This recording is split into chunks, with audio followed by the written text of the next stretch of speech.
Hello everyone and welcome back to another tutorial from Finance for Beginners. In this video, I'm going to show you how you can log into your existing account on the Wecash application.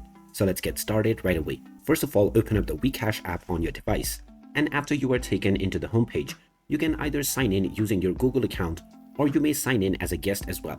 Now, if you already have an account, then just tap on Sign in with Google, and then you can choose from the list of Google accounts that are logged in within your device. As soon as you tap on the appropriate Google account that you have used while signing up previously, this will check for your account info, and now you will be logged into the application right away. You can now start playing the various different games to earn your rewards, and also take part on various different offers as well as surveys. So there you have it. That is how easy it is to log into your existing account on the Wecash application. If you find this video helpful, don't forget to hit that like button and subscribe to our channel for more useful tips and tutorials. Thanks for watching, and I will see you again in the next one.